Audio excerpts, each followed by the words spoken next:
Ibarat tamu, Ramadan itu datang adalah tamu sangat agung, tamu spesial. Saking spesialnya, baginda Nabi Muhammad SAW sangat mengharapkan kedatangan tamu ini, yaitu kedatangan kemuliaan, keberkahan bulan suci Ramadan. Karenanya Rasulullah SAW beliau sangat gembira jika mendapati bulan suci Ramadan, dan bahkan beliau meningkatkan kualitas ibadahnya dan volume yang dilakukan oleh Nabi Muhammad terkait dengan ketaatan dan ibadah. Karenanya seperti yang disifati bahwa Rasulullah ketika berada di akhir-akhir Ramadan, beliau seperti tiupan angin yang sangat kencang karena semangatnya untuk mendapatkan keutamaan kemuliaan di bulan suci Ramadan. Saudaraku, untuk itu maka tamu agar biar kita bisa merahap, menghormati, menjamu dengan baik, harus ada persiapan. Persiapan yang pertama adalah siapkan hati gembira. Kegembiraan itu sangat berpengaruh. Kalau kalian punya tamu, kalian senang, pasti akan dijamu dengan baik. Kalau ada tamu kalian tidak suka, pasti tidak dijamu. Bahkan yang namanya kopi teh pun tidak akan keluar.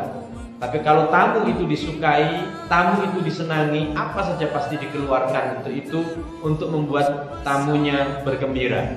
Ramadan, persiapkan hati yang senang. Seperti yang dikatakan oleh Allah Subhanahu wa taala, "Qul bi fadlillahi wa bi rahmatihi fabidzalika falyafrahu huwa khairum mimma yajma'un." Katakan wahai Muhammad, kabarkan kepada seluruh umatmu, dengan rahmat dan dengan anugerah Allah, maka bergembiralah.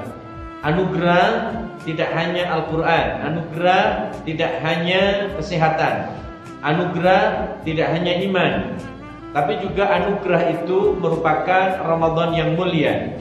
Rahmat tentu saja Nabi Muhammad, seperti yang dikatakan oleh Allah Subhanahu wa taala, "Wa ma arsalnaka illa rahmatan lil alamin." Tidak aku utus engkau Muhammad kecuali untuk rahmat sekalian alam.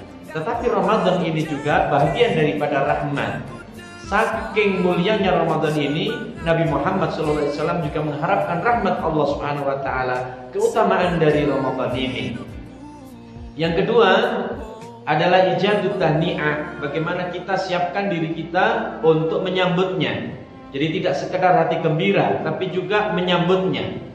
Seperti ulama-ulama kita terdahulu, mereka membaca tahniah untuk Ramadan.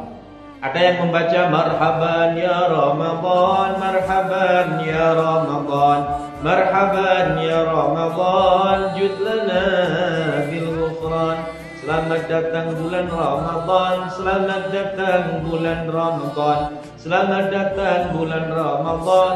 Ya Allah, dengan datangnya Ramadan berikan kami pengampunan. Atau ada yang lain dengan bahasa yang berbeda, tapi intinya sama, sebuah tahniah, mangayu bagyo, menyambut dengan meriah dan gembira. Ramadhanu marhaban bikudumihi, tuba liman fihi yafuzu wa yarghab. Ramadan madrasatul hidayati wa tuqa wal makrumat wa kullu khairin yutlabu. Selamat datang bulan Ramadan, sugeng rawuh, welcome to Ramadan. Sangat amat beruntung orang yang punya kesemangatan dan keberuntungan. Ramadan merupakan madrasah untuk pendidikan ketakwaan, petunjuk, dan juga kemuliaan-kemuliaan. Dan di dalam Ramadan kita dapati banyak kebaikan-kebaikan.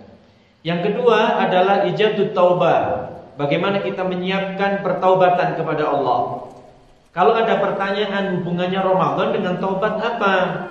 Dikatakan bahwa sesungguhnya jika seseorang itu mendapati bahwa Ramadan, kalau dosanya belum diampuni, yaitu dosa-dosa besar, dikhawatirkan maka khusus dosa besar yang belum ditaubati ini menghalangi kebaikan-kebaikan yang ada di bulan suci Ramadan. Karenanya baginda Nabi Muhammad SAW bersabda, "As-salawatul khamsu wal jumu'ah ila jumu'ah wa Ramadan ila Ramadan mukaffiratun ma bainahunna idza usunibatil kaba'ir."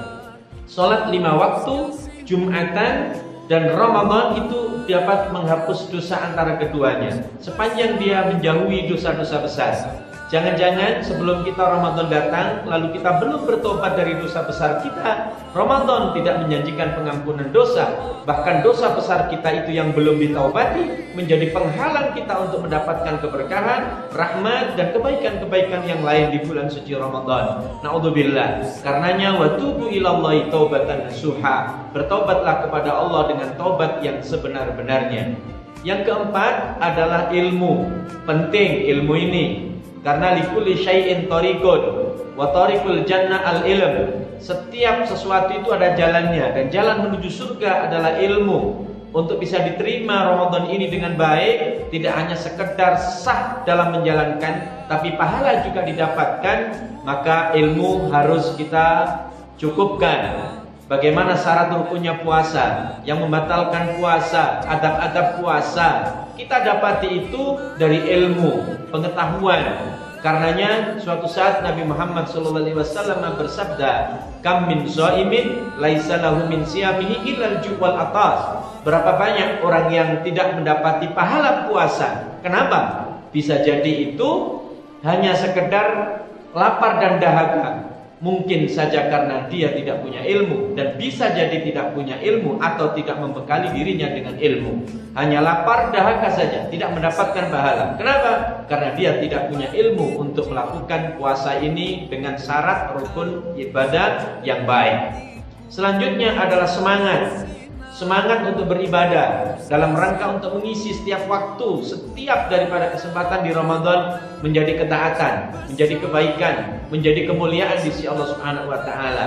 Maka gabungkanlah diri kita selalu dengan ilmu, dengan majelis ilmu, karena majelis ilmu itu yang menggugah kita, mengajak kita, menyemangati kita untuk banyak mendapati daripada kebaikan-kebaikan lewat dorongan daripada pengetahuan kita untuk melakukan amal kebajikan. Tanpa adanya ilmu, dorongan itu tentu saja akan berkurang. Tapi dengan hadir di majelis ilmu, maka insya Allah dengan mengetahui nilai-nilai, pahala, keutamaan, bahkan derajat yang mulia di sisi Allah Subhanahu wa taala, maka itu akan memicu dan memacu kita untuk memperoleh dan menyemangati melakukan amal yang lebih baik, lebih banyak dan lebih semangat lagi insya Allah.